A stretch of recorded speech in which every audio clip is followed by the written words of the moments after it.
répondre à ta question dans le baboye. L'album, tout ça, on a marché. L'album, on a nié surtout. À vrai dire, Eza Kitoko. Parce que nos musiciens font du très bon travail. Donc, Bamipé, ça sera vraiment coréen pour ça la moussala na bango. Mais l'album où ils ont battre record actuellement, na sur na lobby ango donc batu putain musuba cause a choqué mais ba cause a peu choqué parce que ba yebi na mité malabango y compris ba leader musicien wana ba yebi na katsa monté malabango qui est l'album qui bat les records. C'est l'album Formule 7 il y a Fali Ipupa. Parce que ngane dans le baboy peut-être nous boloma maloba ah te ya zo mona na ah mukolo boy warrior on comprend mais ngana a warrior te mais ngana za maman na réaliste. L'album Formule 7 c'est l'album top na minute o na musique ya mboka na biso. Problème ezaka que no fait regola oza ya kolala. Gloire à Dieu parce que na moni tout à l'heure mikolo yo obimisi partie à générique wana oyo nanu au sali clip nangote mais tozomona que nos autres ya ba fan na yo donc ba goloa ndenge baza ko bina binango donc ozomona que là ça promet peut-être bord oyo générique oyo amonte ko lamusa dynastie mobimba. Mais ce que je veux conseiller à faire rigola on a ko prodiguer le ko la conseil zaka que non faire rigola ayo ke la ka ba manager na ye. Ce qu'on suit ba manager otie bango wana basala musala po na yo cela veut dire baza ko manager pas seulement art na yo oyo za ko sala to musique na yo mais y compris comportement na yo ya ko afficher devant ba fan na yo na beaucoup plus devant ba oyo baza ba fan na yo te na repé ça conseil na lekinanga pe artiste na biso bina filé na moment oyo na ko bomode baba c'est le moment c'est le moment donc moment oyo penda za pe moment na yo bina filé mutako bossa na mutako wanga nango azati yango to mona rafali pour pas on di mayo héritier aza on di mayo donc c'est vraiment ton temps ko baby sangote conseil nanga ko le karaté na TV o minimiser sika oyo outa ndeka na uti conseiller faire rigola tout à l'heure ndepé na conseiller yo zo le ka trop na ba émission mais ba tuke ba okozo pe batu no pe ba comme na bango bazongi na bango sous bato Fabregas parce que batu mingi pe oza na bango zai bato bazaki bato Fabregas tango yo longwe comme banda olinga ndenge yo poza ki kuna batu ba komi kolanda ba komi kolanda belé comme c'est ton temps profite de ton temps tika kokitisa et sika oyo outa tika ko seka muninga parce que au monde musique na biso donc musique na biso kutuka ate monde des alines ndenge wana lelo ko oza ya ne baba lelo ya yo lobi ya moninga des aradon lelo ko oza ya yo lobi ko oza ya moninga. Mais tant que zaka wenge zaka mobimba po biso to zande ba wenge wana wenge zalaka kobengama wenge muzika BCBG 4x4 tout terrain bangonde bakolo 12 o babenga wana or 12 wana normalement nga benga ngo bassesse ngala ko lekate liboso ba tout na ba to mon kana obete 12 eza kwa nazo mi kitisa niveau na nga. Ba feré nyonso. Moi je m'appelle Ahmed JB Carré. Boye binga. Ba misusu o ba yebinga te ba mukie. Neti Tony Mayokab personnellement Tony Mayokab ba yebinga te totikala ko solola te donc na yebi Tony Mayokab te. Mais je vais être sincère. Na ba feré depuis ba banda. Ti lelo muta battre record ya Tony Mayokab azate. Donc Tony Mayokab na otia na place na ngwende na ye. Mesdames et messieurs, fidèles téléspectateurs, bonjour, bonsoir, tout dépend de l'heure que vous allez suivre cette belle émission. Je me nomme Joëlla Cléopâtre. Déjà, je vous souhaite bonne année Nabatunyo Sobaolanda Joëlla Cléopâtre. Merci pour votre fidélité et confiance. Vous m'accordez à chaque instant, chaque moment. Et Bélé Babenginga Joël, ça fait beaucoup de temps, tu t'es fait rare. Je suis là, je suis de retour. Sauf que j'avais perdu mon grand frère. En tout cas, c'était difficile vraiment de commencer. Maintenant là, je me suis forcée, je suis là debout. Alors, sans plus tarder, aujourd'hui, je reçois Aîné Nabiso, mon grand frère, hein, leader, mbiaka, banda makambu. Tozo meka un peu comme ça la analyse lelo na ye moko oboyo kaka Ahmed JB Carré, hein? Na ekoluka JB Carré pour tout ça la na analyse musicale ya mboka na biso toko meka un peu touché par-ci par-là avec lui. Avant que je commence, j'en profite de saluer colonel Anatole Pembe. Balobi colonel Anatole Pembe na Kolwezi. Je salue aussi Francis, le boss Francis Mboui, le baron. Balobi so que ye jobo okutani na yete, c'est que yakite okosi. Et pourquoi pas un moko grand prêtre Balobi Otto Silva Motonanjambe. Otto Silva, quand je dis Otto Silva, déjà je vois directement le propriétaire de l'hôtel Betajo. Hôtel Betajo à Kolwezi, Hôtel Betajo à Lubumbashi, Hôtel Betajo à Kinshasa, bientôt à Johannesburg et à Likasi. Donc, restez branchés pour soutenir Otto Silva. Il y a Hôtel Betajo. Déjà, je suis à côté de mon invité et je m'en vais l'accueillir. Bonjour JB Karim. Bonjour Joël, la Cléopâtre. Bonjour Naba téléspectateurs Nyon surtout Oyo Bakota la émission Oyo. Bonjour Naba artiste Nabiso Nyon surtout et je profite de l'occasion parce que on est encore au mois de janvier donc série à souhait ça qu'on continue. Alors je souhaite aussi mes vœux le meilleur à tous les Congolais de partout où ils sont. Je dis je souhaite mes vœux le meilleur au président de la République, à tous les opposants et aussi à tous les musiciens congolais parce que Oyo Eza émission Nabino. Voilà, merci. Bonne année aussi à toi. Merci Joël. Voilà, aujourd'hui je voulais un peu tout ça l'analyse. Yambo cannabiso tout touché partout quand zalaka. Ya liboso tozana album eza sur le marché. Entre autres tozana Dynastie ya Ferregola, tozana Formule 7 ya Fali, tozana Balle de match ya JB Mpiana, tozana Légende ya Koffi Olomide. Album ni nezo battre record. Bon, pour être franc, parce que Joël la Cléopâtre, je dois d'abord dire à ma téléspectateur au bazota la bisoke, bazala peut-être choqué pour ma réponse sous o et kobima parce que oui, hein? Nous avons un problème dans notre pays et ça que batubalinga vérité. Exactement. Kolinga vérité yango zo sala ke moka la biso pe moyen kende liboso ezate. Tant dans le bamboka la biso moyen kende liboso ezate nazo ba na ba domaine nyonso. Au monde na domaine politique, na domaine artistique oyo tozo sala lelo oyo mission oyo eza ko concerner yango na ba domaine nyonso surtout même na social na biso mona que non les choses ne vont pas de l'avant. Pourquoi? Parce que ce toke yango na ndenge ya politique. Au monde que non ba supporter il y a par exemple Fachi, il y a Katumbi, peut-être il y a Vital Kamere, il y a Fayulu, il y a Bemba et tout consort. Donc pour na bango, tellement basa ba supporter il y a Mutuana, pour na bango leader na bango makambune nyoso asalaka ezaka bien. Pour na ba ope ba yina rapé Mutuana, oka pour na bango makambune so sala ezaka bien. Bango ezaka kamabe. Alors soto kenango na ndenge ya musique, au mona ke kaka yango pe zolanda biso partout dans le domaine nous sommes tout à l'heure. Alors il y a nous ça la score que non moi est-ce que tout qui est parce que bazo qu'on savoir même ba artiste d'abisso. Au moment que non voilà par exemple la minute oyo faire gola aza ya kolala. Mais au moment que non so tuni ba golo ba biso que non te faire gola ça va faire gola l'équipe bango tout. À l'équipe mutu moko hotel mal boso faire gola eza azate. Ozomona siko faire gola moyen ala mukana pongi na ye artistique ezate. So tuni ba oyo ba spiritas ya héritier wata ba biso héritier wata za danger à l'équipe Fali Ipupa. So tuni ba warrior ba biso que non voilà Fali Ipupa warrior donc Fali Ipupa donc aigle donc neye mo aloba aigle donc au-dessus de la mêlée. So tuni ba oyo ba lingaka Koffi Olomide ba Koffi Fina ba Koffiette ba biso que non voilà te Koffi Olomide aza toujours na top donc Dobolo King.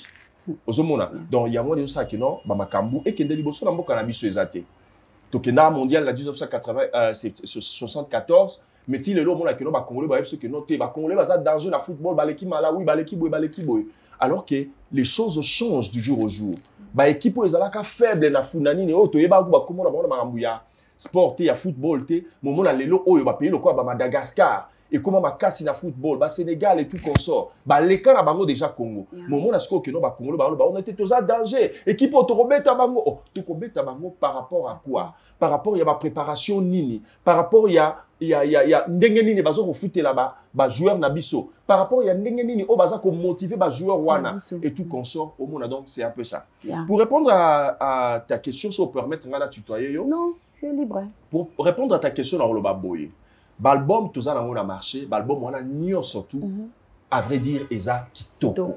Parce que nos musiciens font du très bon travail. Donc, bamipé, ça va vraiment coréen pour basa la moussala na bango.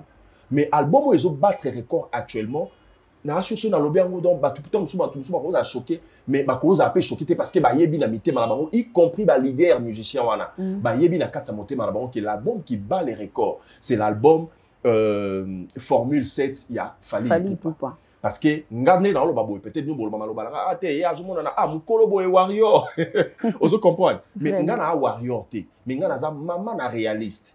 L'album Formule 7 c'est l'album top na minute oh na musique ya mboka na biso. Et je peux aller peut-être plus loin pour dire que non, même na minute oyo, c'est lui qui est le top des artistes et musiciens congolais. C'est lui qui présente qui lève haut les drapeaux de la RDC sur le plan artistique. Il a fallu pour pas na mettre Gims. Ozomona. Il a fallu pour pas mettre Gims. Na dadju pelisusu. Ozomona. Mais si quoi batu batom soit rosa a choqué. Mais elingi kolobate que non Koffi Olomide a longé na scène artistique. Non. Koffi Olomide est toujours là. Na répondre. Koffi Olomide est toujours là. Dobolo King, en tout cas mon vieux, bah salutations à yo et sika ovandi petit na yo Ahmed Jibe Karinde to solo laka to komanaka. En tout cas merci beaucoup parce que heure moko pesa la nga bien mingi que non mona ba musicien oyo za munene makasi par rapport na bango mais so komelie à répondre yote. Mais yo vieux nanga en tout cas à chaque fois na na commission répondre à inventer mais à retard au mona heure moko boy au répondre soit au sali ata moi signe moko boy pour dire que non voilà ozo ça la signe de vie pour na. Donc ça s'appelle de bonnes manières. Ozo mona. Alors, donc, album top, et ça, album légende, et album Formule 7, il y a Fally Ipupa. Album Oezo Landango Nassima, et ça, album, il y a Balle de match. Balle de match, il y a Jibem Piana, en tout cas. Donc, danger à Kosakanate. Pourquoi on a l'album Balle de match, et ça, danger? Et puis, ça s'explique très bien, et puis facilement. Jibem Piana, Batubala qui nanzalani makasi na kati ya musique à Congo. L'album a fait 12 ans et bimaraté. Nassur, bomona qui a une image, tango jiba uti koya boye, on était allé les recevoir dans l'aéroport, na tout na qui est même questionnel, c'est papa chéri. Il y a un album oyo bal de match comme le quoi koya yesu. Kaka ekobia, ekoya tozeli yesu tozela 2000 ans. Yo pe lelo 12 ans album ezo bimaka raté. Ote, babilo konyo surtout na sur donc donc les images parlent dans ce bokeina. Proudly African TV. Bon, t'as la image, bon, on dit papa Chéra, je répondre à lui que non, voilà, tout est déjà fin prêt. Album Ezobi Makalami, il était bien. En tout cas, bravo à trop, Najibem Piana. Pourquoi? Parce que balle des matchs et bimi, mais ils ont cartonné dans dengue à Kosakanate. Mais bien que Formule 7 ils ont les colons nango parce que sur batouaten na YouTube, baké na Boomplay, baké na Spotify, baké na plateforme nyon sur moment que non, c'est l'album Formule 7 qui bat les records. Balle des matchs ils ont dans la cima, des légendes des Akoya. C'est quatrième album au Tunaki Zaki, album ya Dynasty. Album ya Dynasty fait rigola, un très bon album. Mais si koyo, problème est nini, na lo bango atana bata un bel album, fait rigola, mais problème est que non fait rigola, oza yakolala. Gloire à Dieu parce que na moni tout à l'heure Mikolo yo obimisi partie à générique voilà oyo nanu au sali clip nangote mais tozomona que nos autres ya ba fan na yo donc ba goloa ndenge baza ko bina binango donc ozomona que là ça promet peut-être bord oyo générique oyo monte ko lamusa Dynasty Mobimba mais ce que je veux conseiller à faire rigola on a ko prodiguer le ko la conseil zaka que non faire rigola ayoke la ka ba manager na ye ce qu'on suit ba manager otie bango wana basala musala po na yo cela veut dire baza ko manager pas seulement art na yo oyo za ko sala to musique na yo mais y compris comportement na yo ya ko afficher devant ba fan na yo na beaucoup plus devant ba oyo baza ba fan na yo te et là ba monsieur na biso ba bosanaka parce que lelo oyo veut faire gola azana ba gaulois mais ko bosana te ke quand ba monsieur na biso ba sala musala bango c'est de la même manière ndenge ba église to na ba ko ba église te ba religion y compris ba église ba sala pe musala na bango au mona mutu moko lelo o aza mutu ya pas église ya pasteur Jean Bosco Kindomba mais au mona lobi a komi mutu ya église ya par exemple il y a Mukuna to il y a Tatu toloba il y a Francis Tatu ozomona mutako changer église mutako changer religion nga zaka chrétien lelo na koma musulman ozo comprendre mais sikoyo donc de la même manière pe ça les mapé na kati ya art na biso ceux qui ont sali musala no bien ceux qui ont se comporter bien pas ya batu autant mususu baza même pas ba gaulois ozomona bato baza ba gaulois te mais tant ba moni que non ba tant par exemple faire rigola à Betty Tour en Afrique du Sud Et puis à Monisco, que non, voilà, Moutouma, il y a ton super mino, kangano, photo, tout ça, là, moun, que non, on manifeste des gentillesses, bon, sollicite, bien, tu es à l'aise dans ma minute, wana. Attaque, Azaki, tom, sous spiritas, tobo, inaboyo, mon, tom, ah, non, fait rigolo, là, à manifester un comportement, mon, bien gentillesse à mon égard. Ah, t'es banal, lelo, n'a comme kumisananga. Mais d'un côté, on a fait rigolo, ça humble, ça gentil. Je ne sais pas si tu n'avais pas eu l'occasion, il y a beaucoup de temps. Non, j'ai eu l'occasion, beaucoup de temps, la dernière fois, faire Ayaki Awa. Oui. Et d'ailleurs, dans ça, qui émission, et pas place à Soukalinga qui a performé, bon, chers amis téléspectateurs, internautes, bon, expliquer, bon, excusez-moi, anglais, et écoute-moi trop, c'est tellement facile que et dominaka français. Dernière fois, faire rigolo à Ayaki Awa, il fallait livrer playback et pas Yaya Nozi Mwamba, na 100 tonnes. Ya Nozi Mwamba. Non, la dernière fois, tu as outi koya les sous-sous. Yaki publiquement se présentait qui devant public. Wana Yaki m'a CC. À mon été na public et tout consort. Dernière fois, Ayaki Oyo, tu es toujours ba signature, il y a ba nini, il y a ba makamnaina Sony, la maison Sony. Mbala souka Yaki kozwa disque d'or. Mbala wana Yaki liboso Yaki donc officiellement, Yaki officieuse. Mais et comme qui officiel, pourquoi? Parce que Ayaki m'a Sony ko signé ba contrat et puis après il fallait livrer playback et pas Yaya Nozi Mwamba. Mais Ferregola est venu, il n'a ni salué Bato Bayakiwana, il n'a ni adressé un seul mot. Playback Ayaki, à Boïna Eko Salango. Pourquoi? Parce que peut-être que non, Makamuna peut-être Singaki Salangote. Mais Bato Bayakiwana, Bafuta qui va billet na bango. Les gens ont payé 220 à chacun pour que Baya Kota la Ferregola.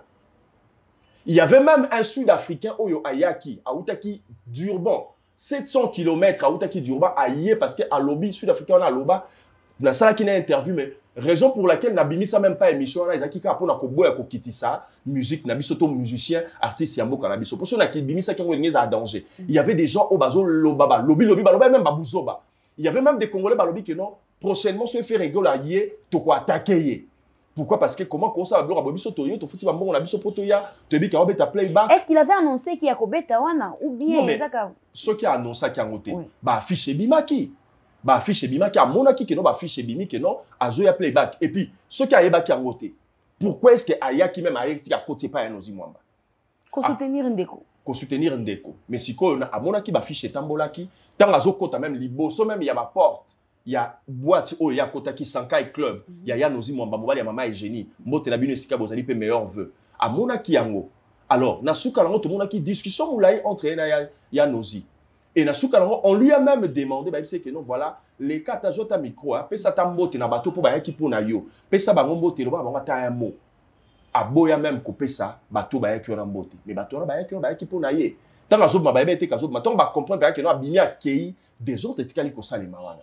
Nassur yemo kamona ki même batoma kasi tomba o ketika fere na nani na voiture batoma kasi ba kanga ki ko neni sud-africain o alinga ka bimisa mobulu wana abi ke non ngana linga faire rigola na yebi musique na ye tout ça là ça m'avait même étonné oh donc na ba sud-africain pe ba yeba peu faire rigola mais sikoyo a ça nini a déceva ki batu y compris ba congolais na ba étranger o ba ya ki po ba landaye na playback o alinga ka sala wana donc ce que je veux dire faire rigola a fait de la bonne musique il a une belle voix mais il doit arranger donc management naie atiki la ba manager na ba sala musala ba ebisa efere au monde des awana manifester comportement ya bien zala gentil na ba fan nyonso mutu nyonso o aye ba ni zala ni sécurité ko zala mais yo ce ba sengi photo kanga na bango photo zala na bango ouvert et tout là ba ni et ça la bien et puis autre chose à chaque fois que vous faites un tour dans un pays étranger bon monana kana média pourquoi na lobi boy parce que dernièrement héritier Watayaki awa. Et je profite de l'occasion aussi pour le dire. Héritier Watayaki Awa et Nasuka Lango, héritier n'a pas payé des journalistes. Oh, basala ki musala ponaye. À ta conférence de presse à permettre Yangouti. À l'oba qui, to sola ine personnellement, l'obi que non voilà conférence de presse à tout l'oba. On note est-ce que mon ap basa conférence de presse événement anakin basa conférence de presse Awa.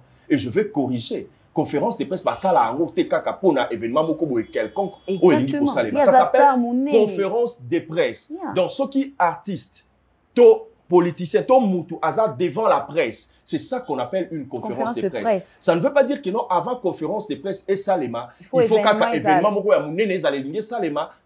la conférence de presse. La conférence de presse peut se créer, peut se réaliser n'importe quand.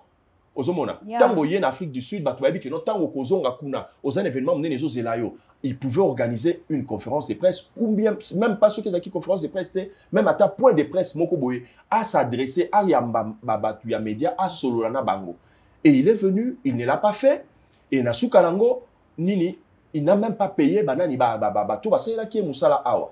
Alors que bato yo bazwa ki masolo wana na maboko ba que non voilà bangunde mutu ba refuta bato wana na suka nango ba ekolo ba no te biso to refuta te biso zaika ko yamba ka héritier tout ça là mais na suka nango notre consort Jenny na dani image ba solo ki na héritier wata na chambre na ye et héritier a dit que non voilà moi-même je vais vous payer na suka nango il n'a payé.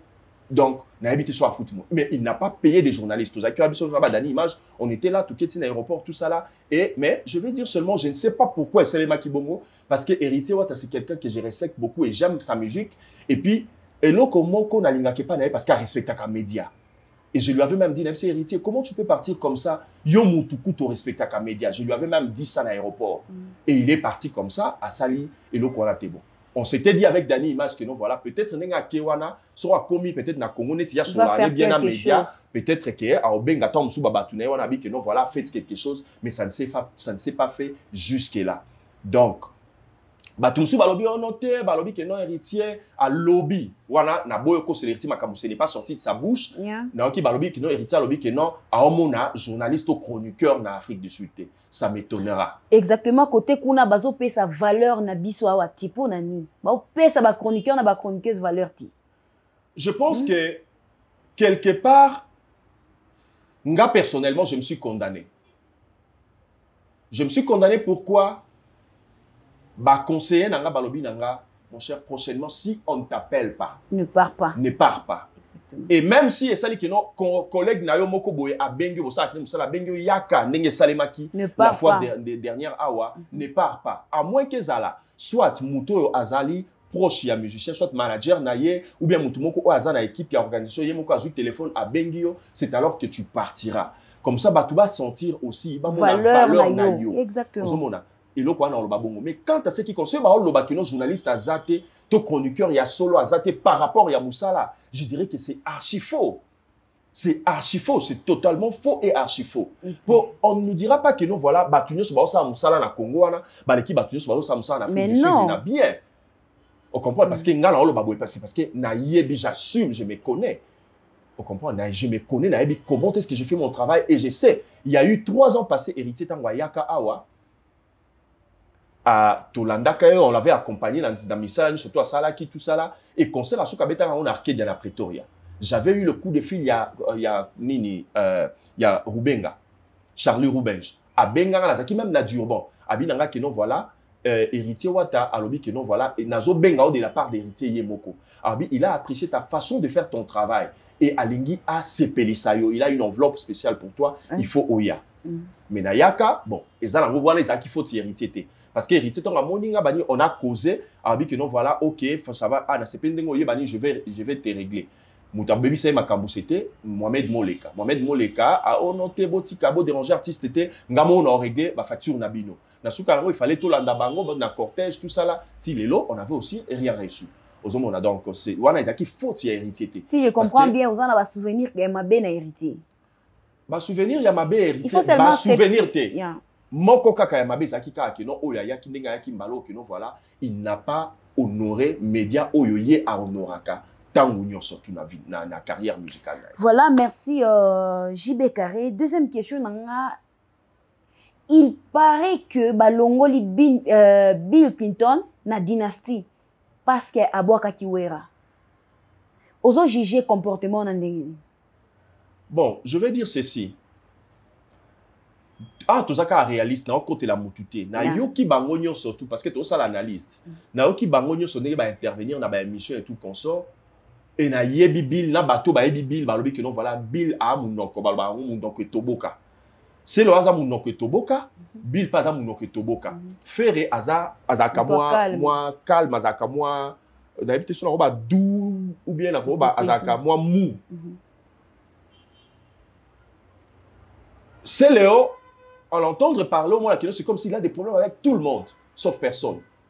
na ba vieux na ye na ba to général ya âge na ye na ba o baza ba leki donc abo ya aneka ba tunyo surtout lui ça se comprend mais Bill Clinton te dit que soit lobby lo kaloba mingi vérité il parle c'est comme s'il parle avec son cœur ko bois qui ça est parce que abo qui vieux na ye wera en tout cas ce qu'ils a réellement ndenge wana je dirais à Ferrego là que c'est encore il est encore temps pour que aye ba ko renouer ba relation na ye na ba vieux na ye et sikanini oyo ya uta nga na ebeli Ferrego là na kati ya maison mère na ebeli Ferrego là na quartier latin te quartier latin ndenge Ferrego là mo kaloba ça contribuer na carrière na ye et enseigner ndenge nini ko composer nzembo parce que c'est dans les quartiers latins selon lui-même aloba que non voilà c'est dans les quartiers latins qu'il a compris que composer une chanson c'est toute une dissertation mais abimeli na vita imana na katia wenge musique à maison mère et pas ya vieux naie de la forêt a renoué contact naie relation naie plutôt na vieux naie et sikanini auta papa naie artistique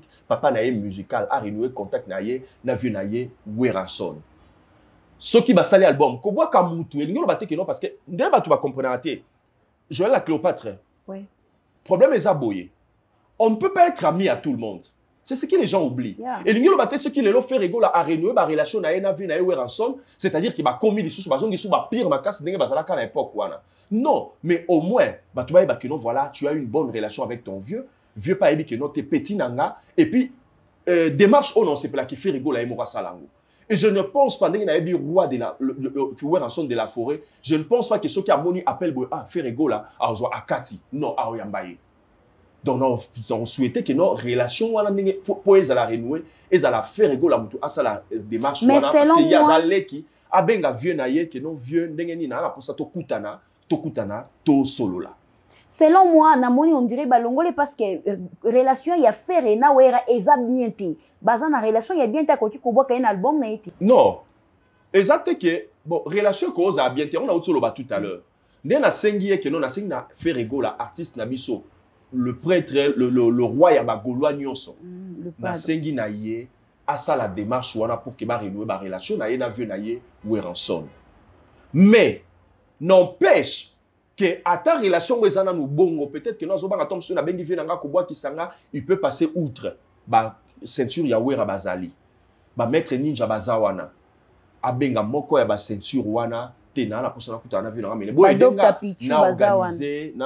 na organiser bo edenga ko organiser rencontre on a kutana vu na pona renouer relation na na ye mais n'empêche que même si relation zana ndengwana ko boka mutu album ça fait quoi ça va changer Weranson à rien du tout Weranson aza le roi de la forêt aza ambassadeur de la paix mutasa ila biso banze boya ba croix rouge à kotikala ka Weranson kande ba boka na kiona keno azali Weranson à kotikala Weranson e bino moko boyebi donc Weranson a kotikala le roi de la forêt a kotikala l'ambassadeur de la paix a kotikala ndenge aza munene ndenge wana kotikala ndenge wana ko boka un album ça va rien changer donc bazongisa masolo ba bongisa nde basala ki idéologie wana ya dynastie zaki pona ko réconcilier batunyo surtout baleka na maison mère basala et puis je vais encore conseiller na faire rigola que non voilà aboa qui sa mon côté abenga na héritier na batunyo so abenga tout le monde qui est passé par la maison mère basala na ye banzembo et que ça la push makasi pona album na ye et puis une autre chose que je veux vraiment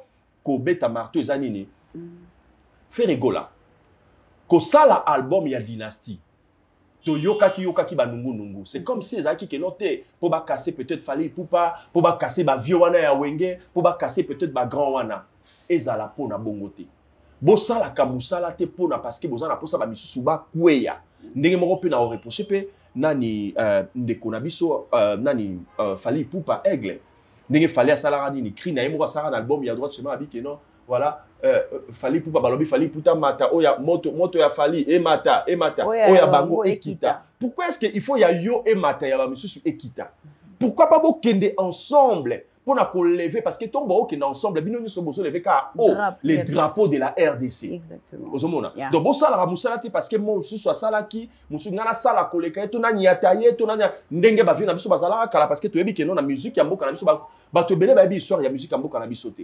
Il y avait ce qu'on appelait dans la musique qui a Congo, dans le 4 coins Kandala.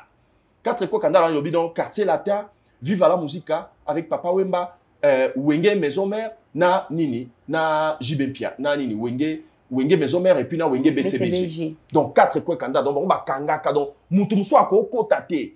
Même na mulili neto yoka même na mulili bazo station ba moni muso moka linga bima. Faut ba sala tout ba lukier na mulili ba niatiye. Ndenge to mona ke non academia et bima ba niata bango to mona nini oyo comment la nouvelle génération ya Lidjo Kwempa et bimaka moto danger ba niata bango donc ba monsieur bile banda comme ko bima bima mais coup de chapeau na Wazekwa Mukwa Bongo parce que c'est Wazekwa qui était venu casser les 4 coins Kanda. Pareil peut kobeta Stade Martyrs hein. Non annoncé ta quoi annoncé. Ouais. Yeah. Omoni Wazekwa nde muto ayaki vient na Mukwa Bongo yende mutayaki akataki 4 coins Kanda là a fungoli yango et depuis a fungola yango échanger forme mais a sous carité et comment na éviter ceux qui losange ceux qui trapèze ceux qui nini yango moni lelo ozomona na baba na mike ba gez mawete bazobima ba Melissa bazako bima ba Inos bi babima ba tebele babima et c'est comme ça parce que le Congo notre pays nous avons plus de 80 millions d'habitants. Yeah. Alors plus de 80 millions est-ce que faut tous aka na 20 musiciens au baye bana non.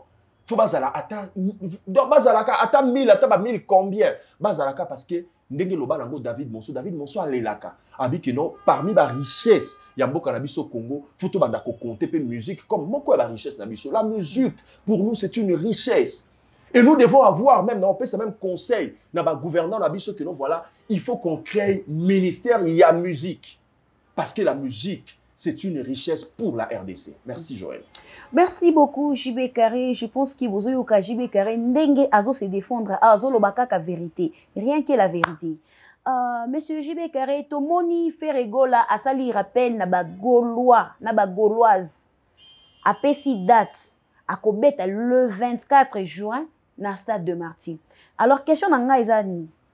Est-ce que eza moment oye abongisa ki ko beta ou bien azo beta parce que héritier a beti parce que fali a beti. Avant fali a beta, to mona ki mutu moko te atelema ki te ya ko beta. To moni fali a beti héritier mbala moko le même jour d'abord wenge azo beta nde le même jour fali annonça ki yepeke. Non. Tant wenge azo beta. Oui. Fali pe annoncer ki akobeta. Je pense c'est ça le même jour na butu fali annonça ki. Et fali azo beta héritier annoncer ki akobeta. Directement tout le monde fait répé annoncer et ça compétition bazo solo bien ça moment opportun oya bongi ça qui akobeta vraiment selon you. En tout cas ngana oloba boye. Aucun musicien, aucun artiste musicien en Bokanabi so bakoki ko empêcher à beta stade parce que Stade des Martyrs wana na cadre musical to considérer ngo lokola moi le mot m'a échappé Zaki nango tout à l'heure. Et le koto considérant le la salle moko mythique.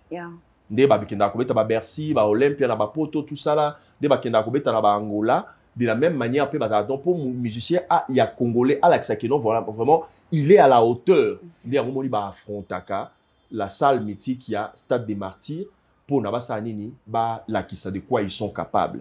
Donc pour dire que non voilà eza date mo azobeta so pour na boyboyboyine non le baka que non voilà qu'on donne la chance à tout le monde. On doit accorder la chance à tout le musicien congolais. Oh, nous surtout à Monique, non, voilà, a commis, il est à la hauteur.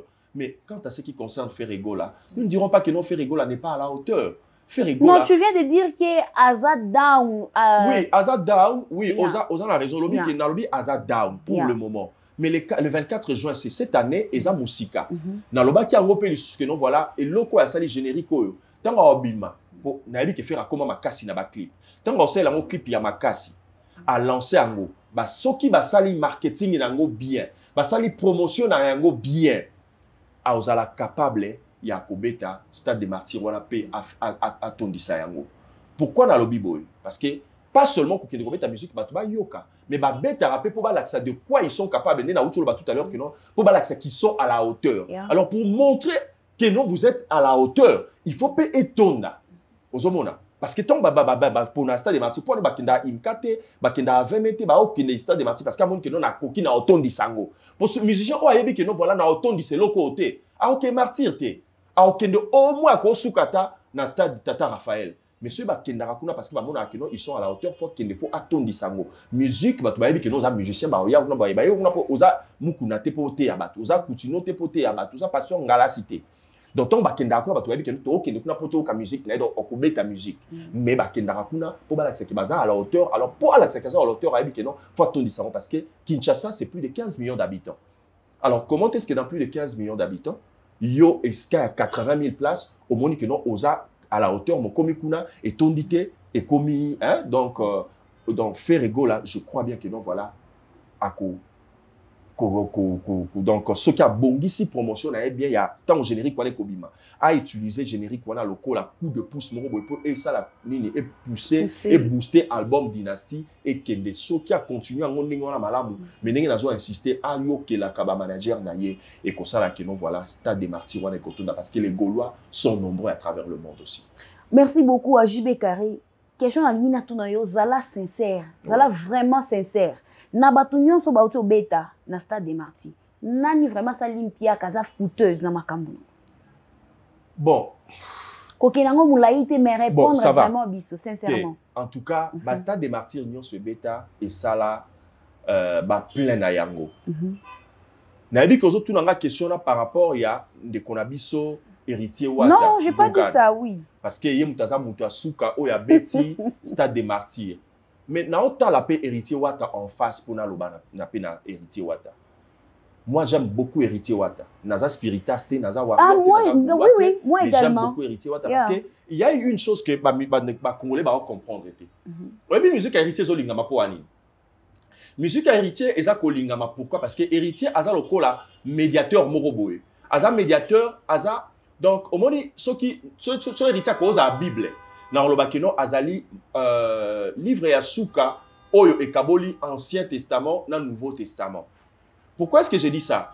Na musique héritier et beteli na ene yembe nezo sala keno ba papa o ya kala balingaka ba ok jazz ba kofiolo mide tout consort baza ko se retrouver na musique ya héritier. Ba tout pe ya nouvelle génération bana o ba koli lelo oyo bana ba série 8 tout ça là série 9 série 8 série 9 et tout tito yena 2000 oyo bano nyonso tout pe baza kolinga musique ya héritier. Donc héritier aza lokola na katikati azo kabola.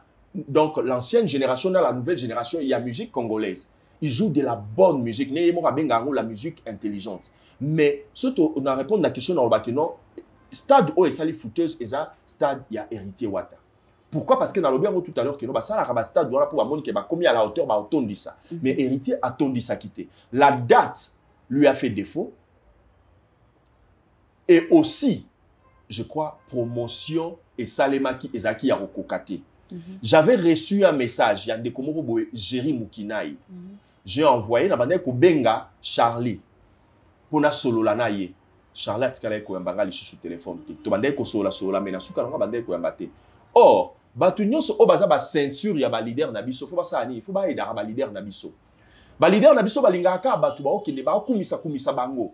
Or, bino o ba na ceinture na ye, j'aurais souhaité que nos bateaux baza pemeni héritier. Ole ba memela kae ba fleur ba bois ki la ke ba fleur ba banda ko bois ki la mingi éponge ki place moi amoni ke no te pena donc na moni ko te héritier wata na moni on dirait boroyo on dirait c'est pas le moment na moni on dirait boroyo donc tout ça a boé date oh tara maman chala mona bakundi été vieux verkis non bakundi été adanga bakundi été tala on monde nini si angwata ezalata le 17 janvier date oyo ya nani ya musée. Date ya liwa ya nini ya musée ko fa le 16 mais afita ngo mingi le 17 ko basangisa ngo na ya Lumumba. Alors ti angwa ta date boy to sala boy ba yeba ka bazala capable ya ko ebisa ba vérité na ba leader wana na ba chef ya ba président ya ba orchestre wana pona ba aider bango ba nini musala na bango ekende liboso. Héritier a joué de la bonne musique na mona esala nga pasi avec la musique héritier azo sala. Bato bene ton ba sa analyse ba ole ka ba ole ba ke note na niveau na ye comme ba comme na niveau na ye c'était quand même ça va na niveau héritier à quel niveau donc bazo kiti ça donc ça ton ba ole ba déjà na niveau na ye ça veut dire que ba mona ke no héritier à niveau mo bona bato nyonso o ba beta ba stade wana te mais alors que héritier pouvait être à la hauteur mais héritier wata est-ce que au beta stade parce que quand que non mona ki ke no oza à la hauteur ou bien au beta qui stade parce que au mona ki ke non voilà ba musicien pe mususu pe o peut-être que notre musu yozo mona na bango génération moko bango pe ba beti to ezaki ndenge nini bato mususu ba lobby muto asomba billet ya 20 000 na muto $100 ba oyeba na te donc VIP ezala kité. Bon. J'ai pas eu l'occasion ya kolandango parce que j'étais déjà il pouvait jouer à Zobeta déjà jouer grand frère nanga Koufaki donc mais en tout cas je dirais seulement que na mona héritier a été date mususu ya stade des martyrs. et na sepela mingi ninga mibenga moto na tembe. Héritier wata sala vraiment ki moto na tembe, mais koyoka mingi batu o bazoya te koloba ke note ekosimba kaka biso boye o note bio fele te banini boye na boye bio fele eza na musicien moko ta ko beta stade wana pour que batu baya kokota ofele kasi soki kasi batu barobeta ofele na yo loba boye mona c'est comme so boye na boye kasi batia pe butu kondolo to kabose ba beta pe stade de martyr batu nyonso ba loba penda ke non batu nyonso ba obeta ofele totala soki ba otondisa 80 000 places wana 80 000 to loba kaka no ba boyi batia protège gazon wana bano baka ke non voilà te batu ba vanda ka likolo bas bebisa gazon te batia peni na gazon te ba protéger gazon te po batu ba ko ba vanda na gazon batia ka butu kondolo to batie nani kabose neti lelo o kabose faza na se pour être fort batia butu kondolo batia kabose to batia de picho savane de picho batala so ba otondi sa stade ou bien miel de son ozomona donc voilà un peu donc vérité ndeza yango wana vérité zaka ke non voilà tango ba mission ba beta ndenge ba teka bio felete ce qui sponsor azui ba billet na yo apesi artiste mbongo artiste azui mbongo na ye mais yesko atali sko ke no abi ba billet ya artiste oyo ngana salela ngo promotion na sa nini na teka ba produit nanga muta yebi ke no voilà ngala onzwa billet nanga mais pona zwa billet on top of ya billet na onzwa pe par exemple sardine pichard on top of ya billet na onzwa pe par exemple bière nanga na meli na linga ko langwa na omela nanga na olangwa mais à part quit nanga na bénéficier billet est-ce que wana les artistes ateki billet ofele non héritier wata teka ki bio felete fali pupa teka ki bio felete ba vena biso ya wenge ba teka bio felete c'est ba sponsor de mutu ba pesa ki banani nini so sombi bio zuina eloko boye donc bango nde mutu donc ba o baza ko somba ba acheteur wala bango mutu baza ki ba bénéficiaire bazo bénéficier et puis ba compagnie wana ba sponsor wana ba bénéficiaire ki pour na ba produit na bango été kama voilà un peu merci beaucoup JB Carré tomoni ndeko na biso musicien na biso Fabrigas abetaki na Angola Fabrigas abeti date moko boye onga na koki koloba ya bien te le 31 décembre o batu nyonso bazokende na église bakende ba prière na veille ko sambela mais eza mukolo ya ponaki abeta abeti il paraît asalaki mpiaka alors vite fait toleka tolali tolamuki tomoni buna filé asali vidéo atangi na kombo Fabrigas azo seka elo ndenge asalaki mpiaka okoki ko juger comportement na ndenge donc parlons surtout na comportement ya buna filé oui na vidéo asala na Fabrigas non disons yemi moi lo barazale qui na âge mais aza ex président na Fabrigas na repé sa conseil na lekinanga pe artiste na biso buna filé na moment oyo na ko monde baba c'est le moment c'est le moment donc moment oyo pendeza pe moment na yo bina filé mutako bossa na mutako wanga nango azati yango to mona rafali pour pas on di mayo héritier azako ndi mayo donc c'est vraiment ton temps ko baby sangote conseil nanga ko lekate na TV o minimiser sika oyo outa ndeka na uti o conseiller faire rigola tout à l'heure ndepé na o conseiller yo zo leka trop na ba émission mais ba tukeba okozo pe batu no pe ba comme na bango bazongi na bango sous bato Fabrigas parce que batu mingi pe ozana bango zai bato bazaki bato Fabrigas tango yo longwe comme banda olinga ndenge yo pozaki kuna batu ba komi kolanda ba komi kolanda belé comme c'est ton temps profite de ton temps tika kokitisa esika oyo outa tika ko seka muninga parce que au monde musique na biso donc musique na biso kutuka ate monde des alines ndenge wana lelo koza ya ne baba lelo ya yo lobi ya moninga des aradons lelo koza ya yo lobi koza ya moninga qui pouvait croire que lelo oyo yobi na filé mutu kozala tant oyo koza ya yo ke boye danger oye boye docteur colonel Edi Mwamba mbote na yo siko ozali meilleur vœu a bengisi oye en Afrique du Sud au livrer concert na yo et simbi OK na Angola kute koma le roi koma ya yo ozomona OK na Likasi OK na Lubumbashi plein à plein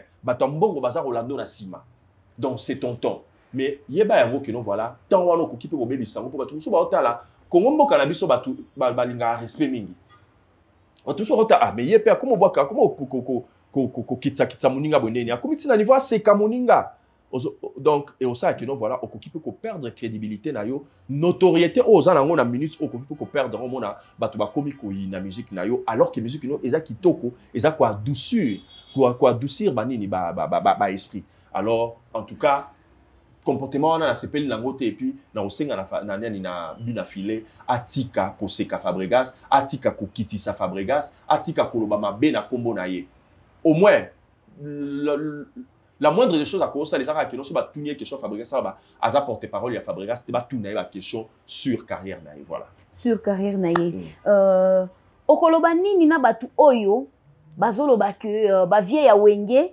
ba beta ki héritier 12 ba ki concerne na yete ba boy ko ya ko support ye ko soutenir ye disons en français hein ba boy ko ya ko soutenir ye okoloba nini na batu wana bazoloba bongo pour héritier ina ba vieille na ye ou bien ni bon Wenge Musica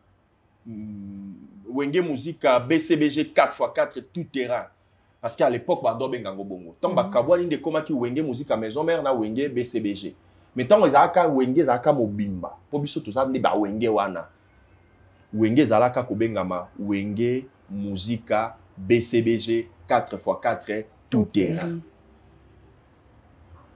bango nde bakolo 12 o babenga wana. Or 12 wana normalement nga benga ngo bassesse. Ngala ko lekate liboso ba tutona ba notamment na obete 12. Eza quoi na zo mi kitisa niveau na nga. 12 ngo za nini na ba o ba yebite. 12 ngo za nini. 12 wana donc eza quoi ni. Donc okobo ya ata mutu mo bona ko ba kenote Joël Ndaza na ba nini donc a kitoko ta mususu ko lekata mususu petite sœur na nga na boye kaka. Na yebi ke no Joël alekinga na ba misolo na boye kaka na yebi ke muto pe na alekinga donc ko boya kondima mutu ko boya ko pesa mukotia mutu na esika na ye nde yango ne lo babenga 12 wana ke osoli na mutu bien mais na pembeni okei obeti ye 12 côté musu donc ça veut dire osoli na mutu bien mais na pembeni okei otongi ye okitisi ye o minimiser ye to otikotisi conflit entre mutu ou to solane bien na mutu wana okei ko solola na ye nde lo babenga 12 yango wana so batu ba ye barate. Alors 12, on va bien à 12 wana, c'est de la bassesse. Nous devons arrêter avec l'esprit 12 wana na Katia Congo. Comment la cause solana Joël bien? Mettons on a ken na solina Calvi la queen l'impératrice. Même si Calvi moni petite wana, ko soli saké bientôt petite wana pa kansa ani na ngoya mon on dirait yaza nani. Vous comprenez? Donc na yango wana mdelo ba benga à 12. C'est de la bassesse. Mutu ya solo aza muto so ya nga zara ouvert. Bah tu peux bazaka ouvert basé belé na kati ba congolais wana. Yango na sepela na makasi. Donc ça veut dire chose zala réel, cause la prétentieuseté. Zala réel na mutu nyonso. So sepel na mutu, o sepel na ye, o solicier be ozana ouvert. Mais so po o sepel na mutu te, linga mutu wana ba ke ozo sepela na été. Si même possible ya c'est Joël, to pesa na mbote mais oza mutu na ngate. Comme ça Joël peut ay bandeni ko garder ba distance na ye. Mais que non voilà ko esprit 12, c'est de la bassesse. Influencer les gens, donc c'est de la bassesse. Il faut arrêter avec l'esprit 12. Faut que donc par exemple, na le kalanga ka boy na lobaki non, te na kombo munene ko le kadani image na Afrique du Sud. Banda lelo ti lobi na lobaka ngote. Tangu na omona ke non na leki dani image, to vanda na dani image po mo ka yeba ke non te Ahmed de la minute oyo na moni yo penda ça va, on se comprend. Mais sikoyo na yebi ke non se toza ko classer bato basali musala o ya média o na kati Afrique du Sud. Je suis parmi. Mais ponga na loba ke non na leki muto parce que faut qu'on a bandashko ko expliquer bien. Na leki e na ba vu, na leki e na koloba bien, na leki e na nini na façon na ko présenter émission, to kombo émission na ngeza munene ko leka muto. Faut to expliquer un peu bien. Parce que okolo leka muto na mbongo mais muto nga leki o na rolata. Okolo leka muto na roloba mais muto ngo aleki yo na nini na kombo. Mais mutanga lekio na musala. Oko leka mutu na ba vu. Donc mais ce qu'il faut ba tuba ba ko expliquer bien. Tonga na oloba par exemple na leki sans rival parce que na otanga sko bato bazaka bato tanga na mboka oyo. Na leki sans rival, na leki par exemple Papa Boss, na leki Fiston Pelende. Ce na bina leki Ali Bokuma. Hein? Parce que bato nga senda ba musala na tanga ngai ya bango wana. Nani René Chikuna. Biso sali musala nzela mona ba René Chikuna na baba sa rival ba même sima parce que tonga la bandi musala oyo sa rival azaki na ko sa ba misala ne mususu sa rival ndo sa ba théâtre abando sa la ba misala ne mo boyo to musu na ko lo bate ozomona dende ta batango biso bandi musala wana tonga biso bandi musala c'est René Chikuna aye représenté à RTGA awa René est même venu à Durban na yambi kuna René abinanga tu parles tellement bien tout ça loza émission monte ko zanine na bisi René que non futa na émission bona na expression plus na zanine boy René lobinanga oza vraiment welcome na RTGA, mais Luka o bandana on a des missions na yo wanate. Toza janga na sala émission oyo et donc à l'époque vous faisiez les sala nini makasi. Abiyaka l'émission mo o présenter que émission ya bana et ya nini émission matinale que no ba tout ba o la muka ba to ba tala kayo na RTGA. Alors, selon ma vision, je n'ai jamais vu je me suis jamais vu travailler pour quelqu'un. Donc yango wana, ce n'est pas que je suis plus grand que Batouana, mais selon ma vision nanga na zakarango ya vie. Na bando mona sko na FC René non ndako sa na RT na tunie non salaire combien abi nanga te biso compta na salaire te compta mingi tozo mingi mon salaire elle a mukie mais ba frais d'émission de temps ba pesa par exemple yo ko créer te lelo na que ça l'émission matinale na que ndo sala ngo nani na Durban lelo na que sala ngo na Pretoria na ko na Mpumalanga boss na kin plus Mwabwilu atinda ka bambongo ba frais d'émission ba foutre l'hôtel ba foutre ba mo wane o bénéficier na bambongo wana na calculer mbongo à l'époque par rapport à on a bandé kozwa na moni que non ce n'est pas la peine et puis na vision na tongo yo ba na su na vision nga que non voilà na mona que non dans na ngaka na bimaka ndele ka na bimaka aboye parce que dans le monde politique ba politicien boka na biso ba yebi kombo nga na monde ya nini ya ba culture batu ba yebi que non ba yebi kombo siko dans na ngaka ekende ka ndena okende male bon ti mukolope oyo erosa la bombe wana donc so muto lo ba que non ton na lo ba que non na l'équipe rival faut na expliquer batu na l'équipe rival na nini na koloba to na ba vu to na kotalama to na donc faut na expliquer bien pour makambo to bato ba ko na leki oyo ba ko kape ko expliquer on peut so po tsepe bato na vanda boyeloba yo expliquer o leki bango na nini ba ko lobate net actuellement ce nga na lobisko na leki mamu national ce ko faut na lobati mamu national atala makana on kolekanga kana bi mission ninga sala ka wana tala kana ninga loba malembe wana awa toyeba valeur nete libanda ya mboka mamu national ata awa mama tika non awa bato mususu bazotia na ba niveau moko boye bato na ba niveau te bato bakosaka na bango omoni ata mutu azolo ba na leki Joël na kitoko ayebi na ye na motema na ye ke no te Joël aleki ngai o na leki Joël na propriété ayebi na motema na ye ke Joël aleki ngai ezalaka bongo donc ça veut dire mutu azolo ba leki yo ye moko na nkuku so avant na ba masa na yo ka je ne pas na boya ka eka boye mais na yebi na ba ke non aya ka danger obikala ta bien tout ta papa ne bien ta bani boy na bo ezalaka nde bongo ata lelo o na musique ya Congo nde bato bazolo ba wana ke non voilà et loko bato bazo reprocher Fally Ipupa balobi akomi trop orgueilleux nde loko bato akomi koboye la Fally Ipupa mais nani akoboya ngo lelo azondima mutu te nani akoboya ngo lelo oyo ke non voilà et là on fallait azo expliquer bien te na minute oyo muto aza la porte étendard ya musique na biso ya Congo c'est Fally Ipupa. Fally Ipupa azo animami partout. Fally Ipupa est sorti de lui-même na ndenge nini abimi na moment oyo est-ce que boyebi ke Fally abimi na moment oyo vent ya ba combattre ils ont cassé ba musicien nyonso. Mais Fally Ipupa s'est fait donc il s'est percé son chemin na moment wana atali net siko musique na biso sali ke no ba combattre ba oboya to beta na ba salwana libanda na ko sa stratégie nini et je pense qu'il avait un bon management. Je pense qu'il avait une oreille qui écoute, une oreille ouverte pour ayo kaka bato bazaki ceinture na y compris ba David Monceau et tout consort. Je pense que yango mutesala ke no abima na moment wana te fona sa ba featuring. Oh, tant Fally Ipupa sali featuring na mutu mo boisa ba pays ya ba Antilles. Hein? Na ba île français il y a ba François na sali par exemple featuring kuna. Automatiquement mutu wana ninga di mama na mboka na bato balinga mutu na ba oyeba Fally Ipupa. Tant Fally Ipupa sali na Olivia automatiquement ba américain o balingaka Olivia ba oyeba Fally. Tant Fally sali featuring na R. Kelly automatiquement ba américain nyonso ba yebi Fally Ipupa. Siko yo tango zobo ya Fally siko fo lobati audience na yo ezalaka audience dini parce que Fally Ipupa j'ai des amis camerounais béninois ivoiriens ba ivoiriens na ba camerounais ko ba on dirait Fally Ipupa comment écoute on dirait bord na bango siko yo tango zobo ya Fally faut siko oloba siko ozobo ya par rapport ya quoi tango lobi ke non o tenga na yemba bien koleka ye siko oyemba bien koleka ye est-ce que musique na yo pe ezo yo canapé bien pour les Kayaye, c'est ça pour souligner, je vais dire à Fally de s'humilier quand on a banda qui n'est bandeli. Koboya batute kondima batunyo so azonga le Fally du droit chemin. Tant azo bima devant média azala le Fally Ipupa il y a droit chemin na Arsenal. C'est ces Fally là nde ba congolais baza kozelela ye. C'est ces Fally là nde mokili eza kozelela ye. Atika le Fally o ya ba pété aigle atika fali wana atika la fali aigle na musique ndenge azo memango malamu ndenge wana mais na comportement na ye azala fali à droit chemin azonga fali à droit chemin na Arsenal. Merci. Merci beaucoup, JB Carré. Quand on parle de la musique, tozo mon appé ba affaire. Toloba qui lelo eza actualité, tozo touché par-ci par-là. Naba affaire nyonso yakala na oya lelo. Soki balobi o classé bango. O classé bango ndenge ni. Eish. Oh bah problème je vais là lukelanga o nzambelanga.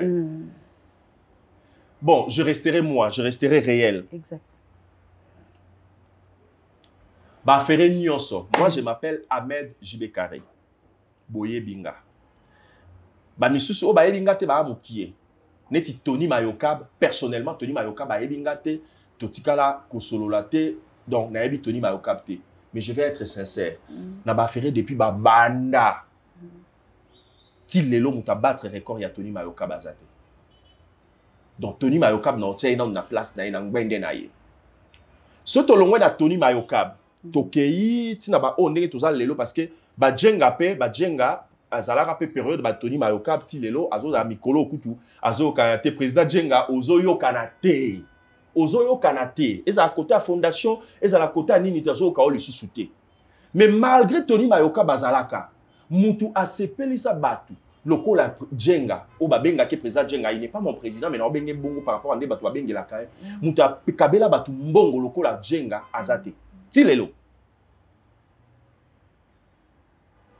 azate ti lelo jenga pesa mbongo bon problème ezaka ke non bon na comprendre ka pourquoi pesa mbongo parce que dernièrement la sola na kinia na pesi kinia na pesi kinia nini conseil na bikinia oza nzamba pamboli okomi tellement na bambongo ça la fondation salisa bato à travers fondation parce que salisa abato salisa bato à travers fondation abinanga Ahmed abinga na tambola na principe ya Bible.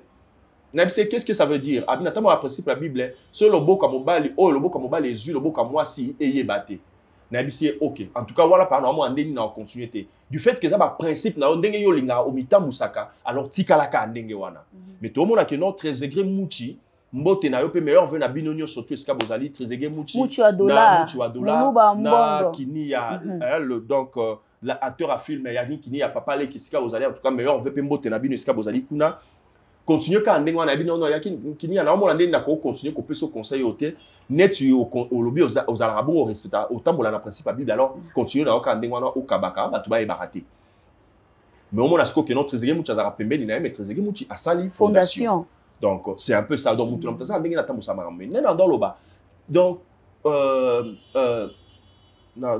Tony Mayokab, top. Après Tony Mayokab, mais malgré Tony Mayokab, na grandeur, na zalaka na bambongo, na zalaka na no so tali pa mona mobile azo le kana cortège, na ba sud-africain na ba qui non même une fois ba nani, comment on ba benga ba nani. Le la FBI des États-Unis, Oya Afrique du Sud, na ba qui non pour ba télémisaye cortège ezaki ni bakangaka ekutu na ba mbongo belé na cash na coffre à voiture na ba dollar na ba rent et le a même problème ba hawks voilà ba benga ba hawks bakangaka e période wana mais malgré ba mbongo wana mais Tony Mayokab batikala ko ka ba mbongo lokola jenga te so to longo pe na bango nyoso ti lelo o muta kabela batu mbongo lokola jenga azate pour na bango jenga pesaka consort na biso nani elle nao 100 000 rand elle nao excusez ngai na olobakaka elle n'a à régler sur place, règle à Moubesu. C'était ma toute première fois que moi si pas ça la règle à Moubesu pour la émotion. Émotion. A fongoli coffre car à boire kaka une émission moko boye nani tam na jenga yo kiango a bengi sa la binyo yelanga petite wana na parler. A memiye ba sololi ba meli ba lié tout ça là neka ba mesana et puis na suka nanga ebisi no yaka petite so fona se pelisa yo. A fongoli coffre car atteint pendant donc pam 100 000 rand petite à ça les règles à Moubesu. Wow. Donc etikala au salimate. Ce token en net yandenga lelo oyo, au moins que non, c'est comme si Yannick Kinia a remplacé Esika Oyo, Tony Mayokab Vandaka. Kituana Tony Mayokab Vandaka wana. Lelo o muta vandi na Kituana. Yango na lingana tuno actuellement eza nani azo actuellement donc sans vous mentir, c'est Yannick Kinia.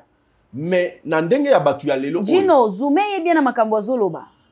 Donc actuellement eza Yannick Kinia, le roi de Rombox. acteur à film ezande ye mutu formateur de millionnaires muta vandi na kitso toni mayoka ba vandaka na mboka oyo Afrique du Sud oyo na minute o muta vandi na kitso wana eza Yannick Kinia.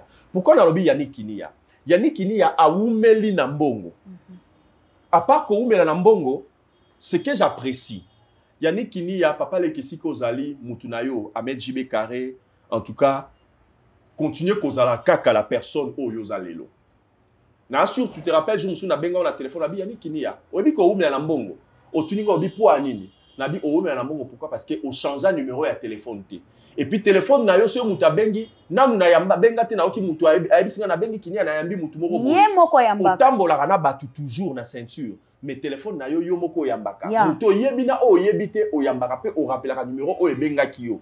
Et puis ato zebi ke no muto na servir yete na makambo azo kelanga o na sala ngote. Mais au lobango d'une manière sage, au bois qui s'accade d'une manière sage. Continuez qu'à Ndengewana. Dieu aime des gens comme ça. Pour la bateau, quel que soit Ndengenyo, surtout bateau bazuela mbongo. Je veux dire une chose, je veux souligner une chose. Masamoro Boé, Andra Dakalagan, Aloba Boya, Tungila Engila. Surtout, il m'a salanga des besoins, ma kanzu, oh, Ebisabino. Aloba Tungila Engila. Abi, oh, Tembongo, oh, Bazo Nanzela Boy. Oh, Bazo Nanzela Boy. Oh, no Tembongo, ba frapper les moutou. Oh, Mbongo, ba yibeli. Oh, Mbongo, ba sali boy. So, ok, na na banque. Jamais ba hotel, ba Zumbongo, ba balusi, liboso, ba balusi, sa babi, eh, Tembongo, ezambongo, a frappé, écoute, à la banque, te. Ba balusi, Mbongo, ba lobi, te. Omoni Mbongo, oh, ezomona, ki no Mbongo, yo. Moutou, aso, ki ango, za inguma, mutasanza, ki to, côte, na banque, te. Banque, yambara, Mbongo, nyon, sotu. Banque ya mbaka mbongo nyo surtout oyo côté banque azalokola banque azalokola commerçant apona te mbongo nini mutu nyazo ele mbongo yo zambanda na mutu wana yo sombi a otekela mbanda no petanga ya otekela epe atela mba oyo somba ka otekela pe mbanda na opo alatango bo tutana etali ete.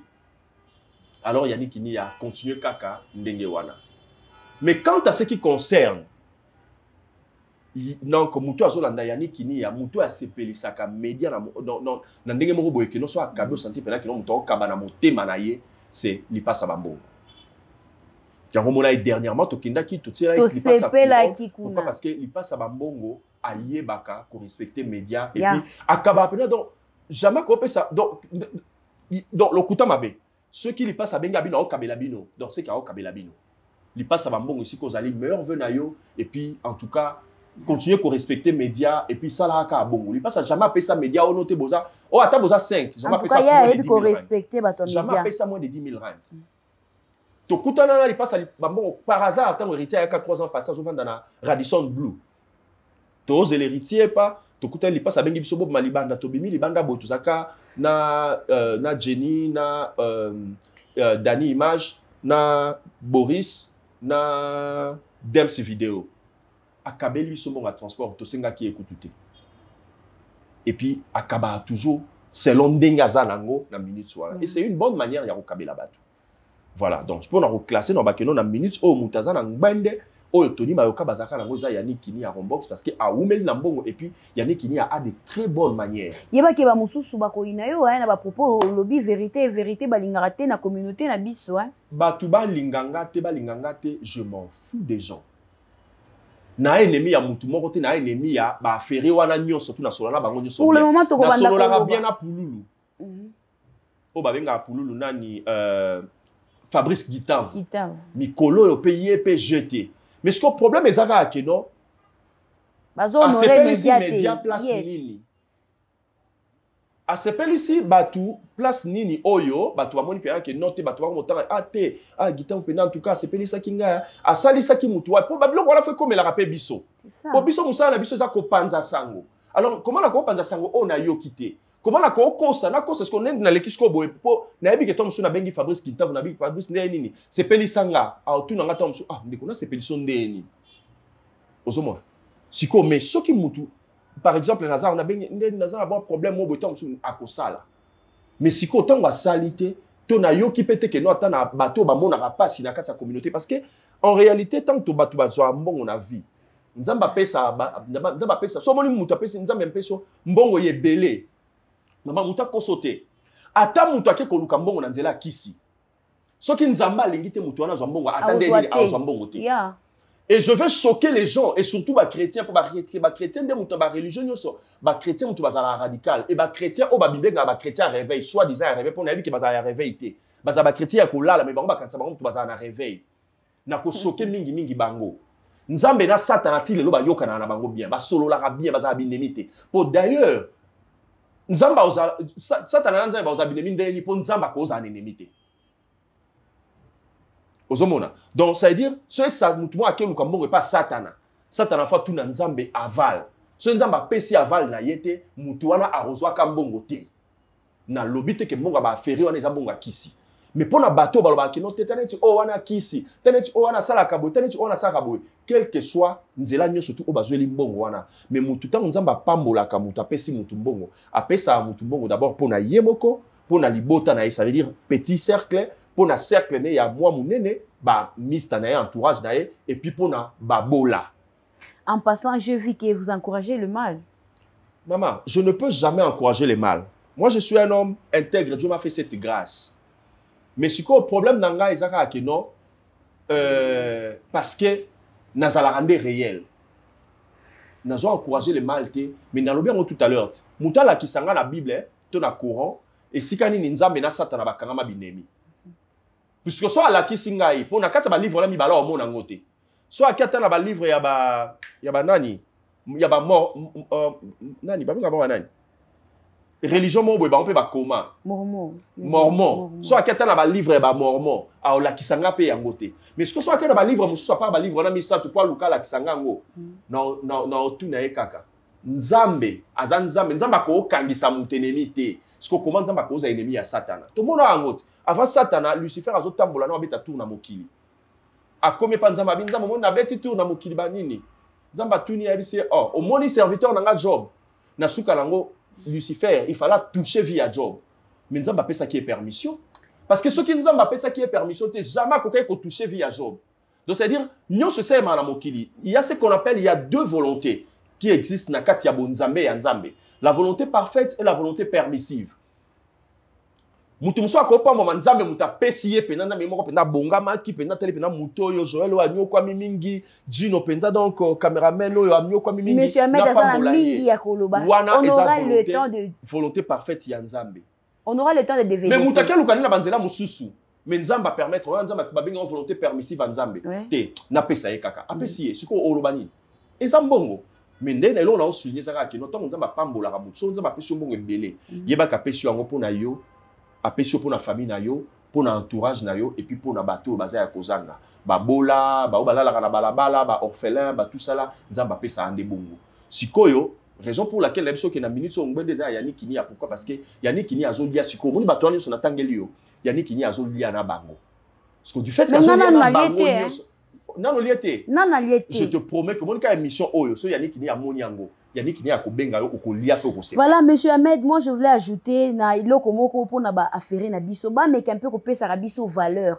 Ebele bazolo ba boza ba professionnel ti. Bazolanda o ya kini ya Congo. Baza ba professionnel parce que baza na bato bazo aider bango ba osombela bango ba matériel baza bien makamunyo surtout poser ba comme ba professionnel bo moni bango déjà basi ba vendre si makam. Mais biso na mboko tozo kemba nanu il faut rendre zala. Osomba caméra ndengeni na ozela déjà depuis vient Trezege Mouchaloba qui petite vanda caméra zoya ordinateur zoya patient ilo lo karambongo éternel patron kuna loba qui petite zala wana nga na oyela yo matériel nyoso nazo zela kaka bazo honorer biso te ba mais un peu kota la côté wana ba pesa biso valeur.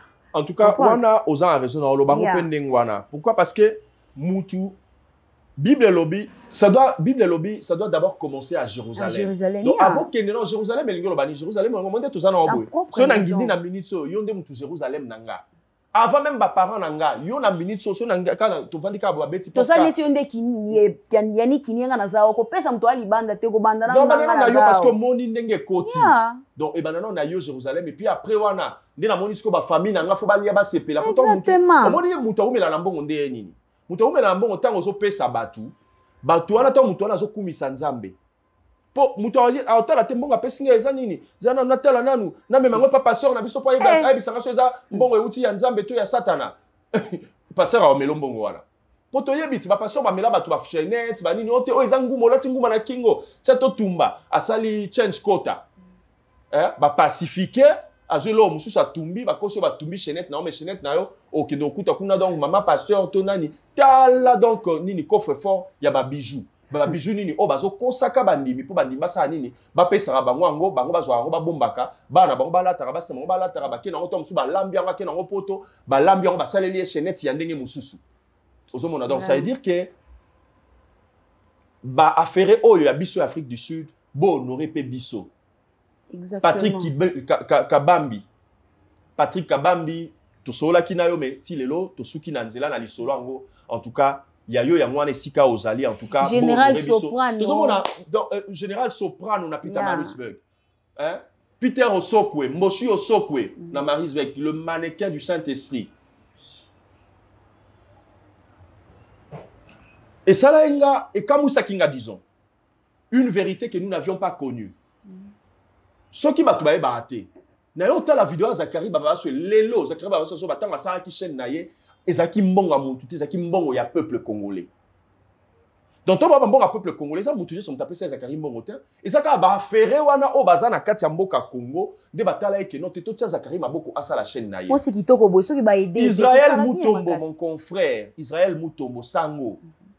Yé na top na minute oyo na ba tunyo surtout ba journaliste nyonso ya Congo mutaza na top na minute oyo Israël Mutombo Sango yé allié même nani Christian Lusakweno parce que c'était la place de Christian Lusakweno on na minute oyo Israël Mutombo botoli mais nani appelle Israël Mutombo mbongo passe à la chaîne Israël Mutombo sali appel de fonds ouvertement tant babwa babeba ni na vieux na yé ni ya web Congo web vieux na yé Chabani record to ba bebani na Chabani record nde akei na ouvertement na TV na bebani na vieux bani boy non ça appel de faux boy edenga na sa la chaîne mbongo za Israël Mutombo asaleli chaîne na ye et wuti na maboko ya batu wuti na ba poche ya batu siko pourquoi pas biso au ce moment toi professionnel na niveau ni na loba boy na loba bien te na professionnel na lobeli nanga bolina comme professionnel kasi benga ngati komela ngati kasi pesanga pe matériel o esengeli pourtant ozo ka so o kango pe malamu exactement parce que au quand tombola te ba o ba musika so non tomboli ba o ba za pembe non ça doit commencer à Jérusalem tozana bilongi ya télé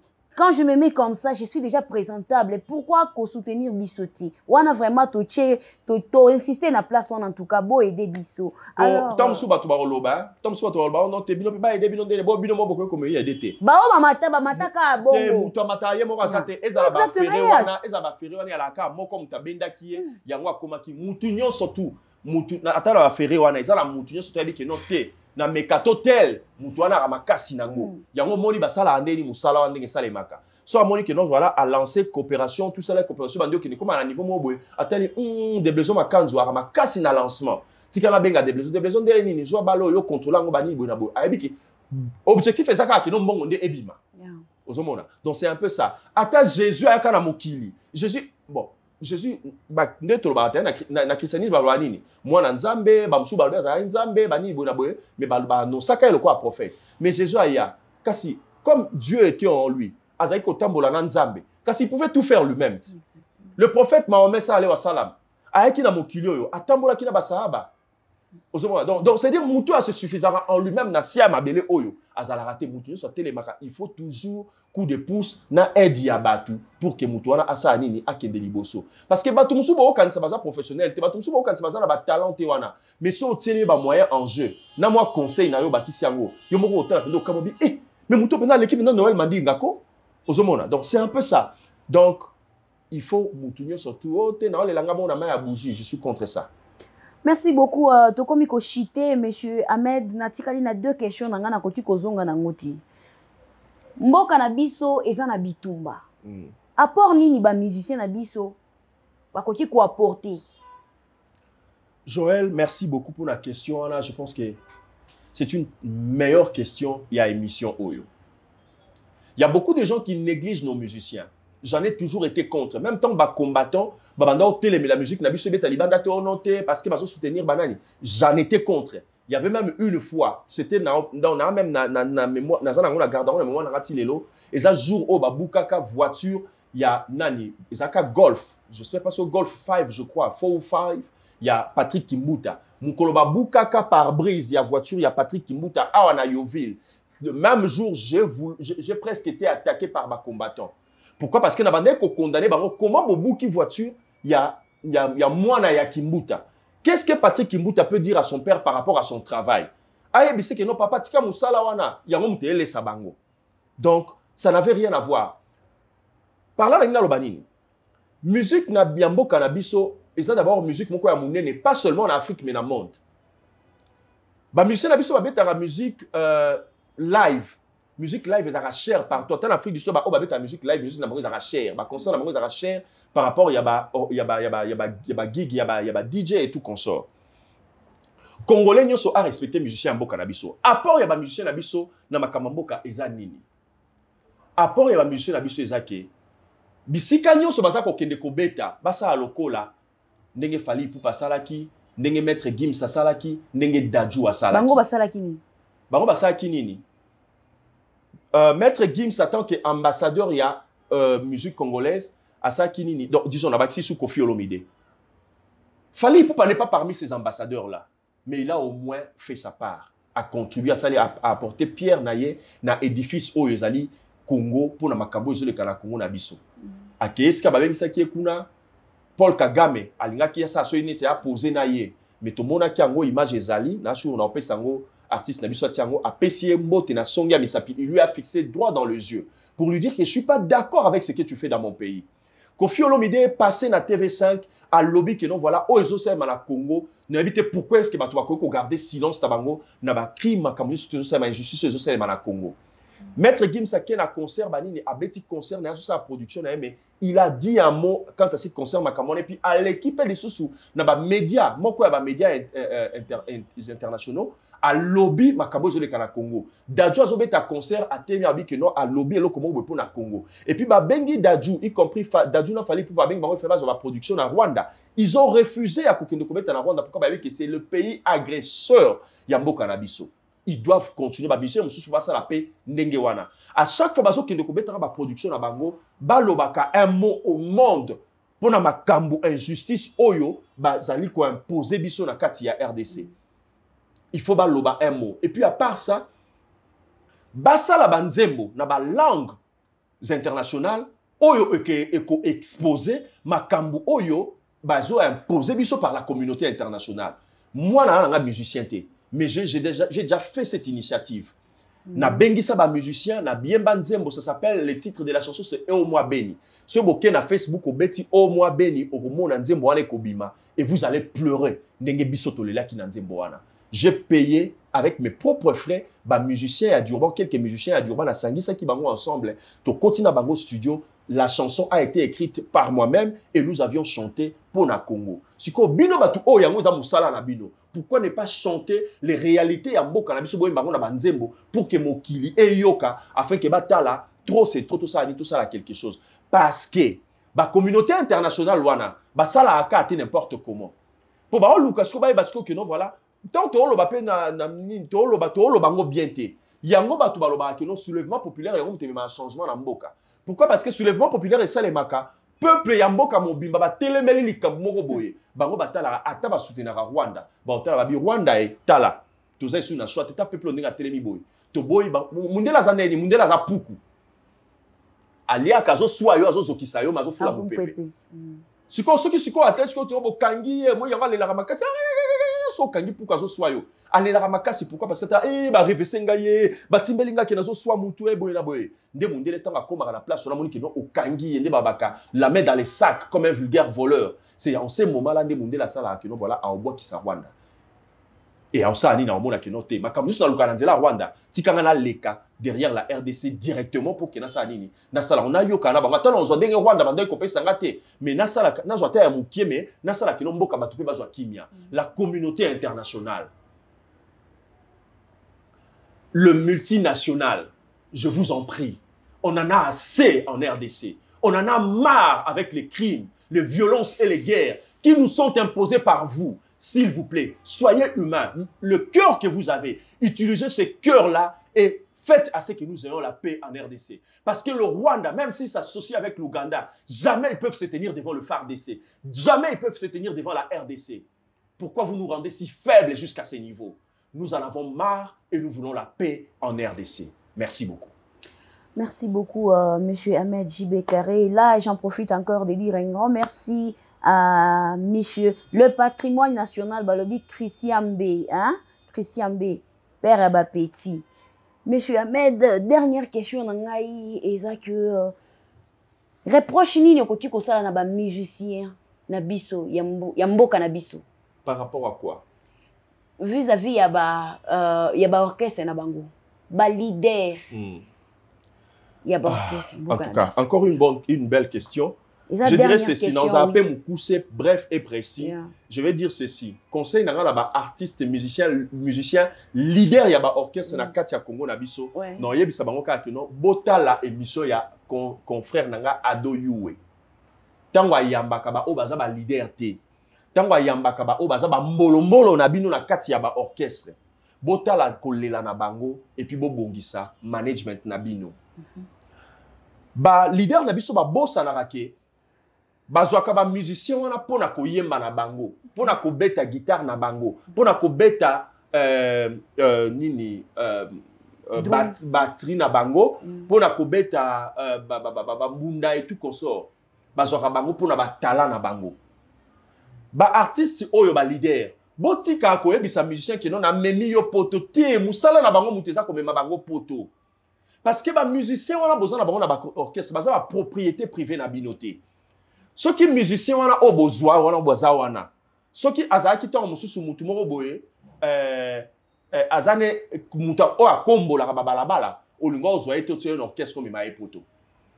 Donc ça veut dire ce besoin bango c'est parce que quelque part boye ba que non yomoko binomoko boko sa elo côté yango bozaka na port na bango poko bibete la guitare yomoko te attaque to ko betango mais ça sera un peu du trop pour na yomoko yango na bozaka batu wana botia bango na vous le traitez mal ba oyo ba musicien na bino tozo yo kango ba réalité to yo kango lelo na mission ya Ado Yuwe. Alors on a zo ki même likanisike non na benga Ado Yuwe na tout nenep c'est Ado Yuwe, c'est comme ça na mission moko bozo sala pona disons na ba musicien mboka na biso, mais c'est comme si mission ozo memango na soukate. Après avoir fait ça, j'aurais souhaité que Ado Yuwe asala moi fondation moko boye oyo ekozala na musala mission ka moko ya ko protéger pe droit ya ba artiste o bazo beta na kati ya orchestre ya ba leader wana. Parce que ba leader na wana baza ko négliger ba nani ba artiste na biso. Na tala nani comme pardon, pourquoi tu dis Ado Yuwe, pourquoi pas toi? Te nazolo ba Ado Yuwe pourquoi? Parce que na kati ya émission ya Ado Yuwe nde na moni ba vérité wana mingi bimi. Nga na zwa tenter ya ko yamba ba musicien wana pona tuna bango koto ute zala ki ndenge nini te. Ado Yuwe asala émission moko d'abord ezara alinga te batu akota na ba vie privée ya batu tuna bango ba question sur musala na bango.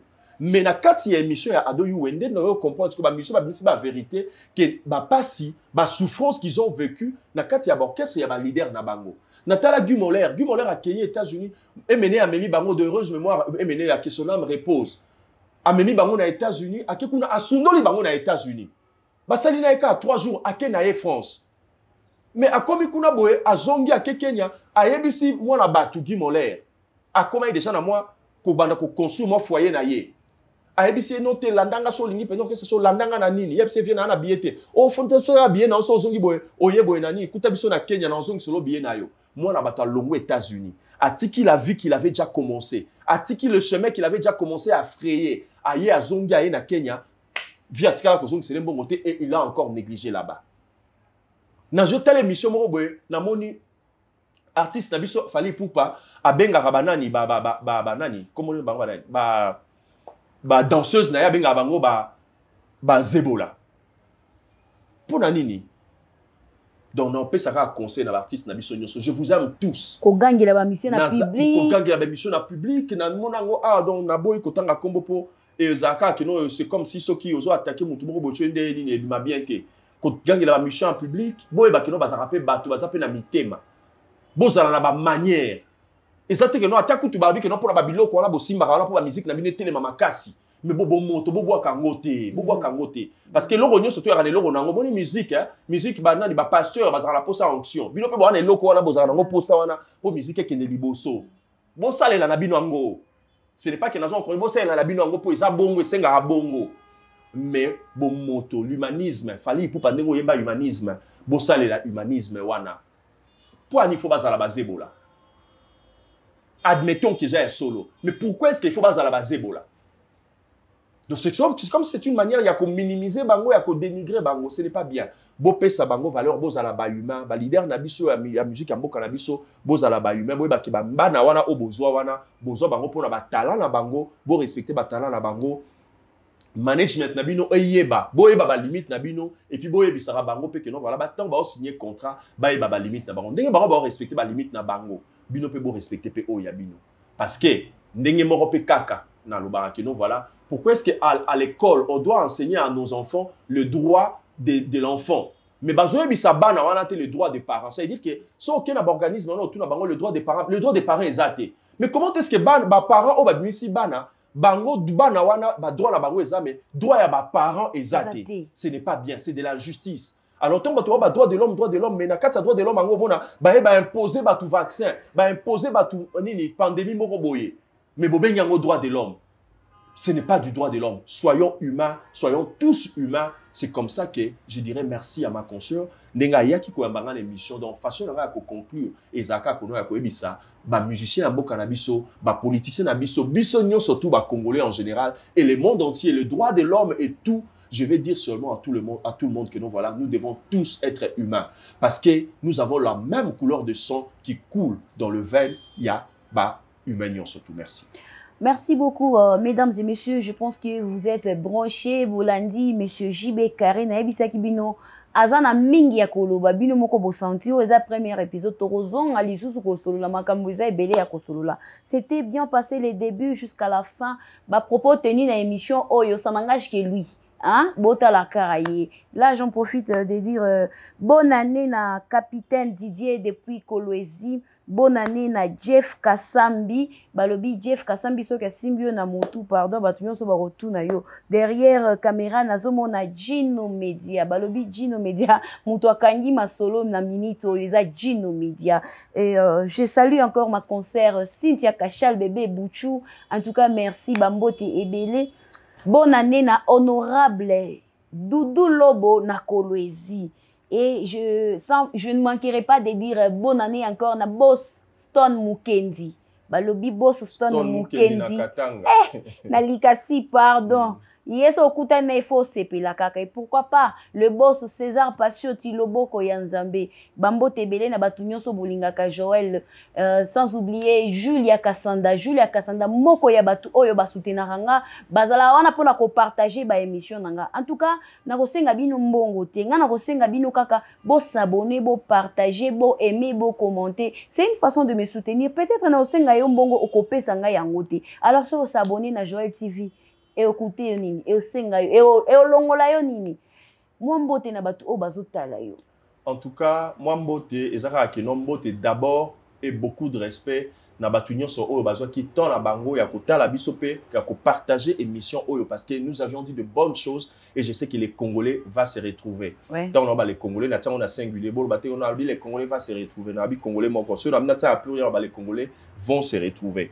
Voilà. Mbote mususu na opesa d'abord na maître Boza matata ponyo. Et si ka ozali maître Boza oyo kibisonde to lobby donc kota en action et kozala bien na bosanité na opesa mbote na Rémi Ayayos. Na moni ba otange les sous-soutés na Dolizi.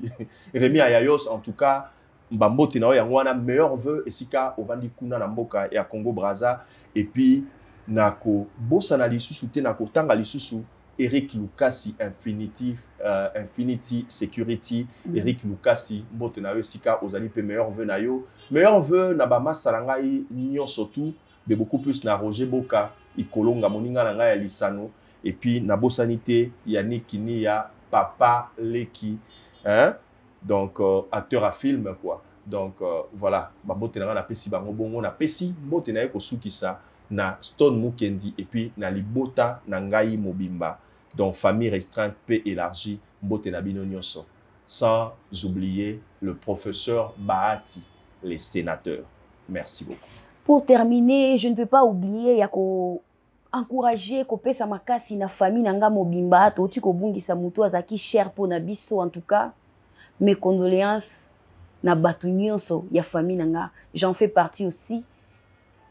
Bonne année na Edi Kamina les dinosaures et pourquoi pas ma sœur ma grande sœur Denise Dissochoa balobi mbila mutu alobaka pena bangaka te vérité evandi wana nasukisi na sœur nanga grande sœur nanga sponsor nanga mukalenga mukaji selon bidikoku bato oyo bazosoutenir mandat ya président na biso Fachi Beton bazokende nango ntina suka et de gros bisous na bino nyonso bao bolingaka Joël la Cléopâtre.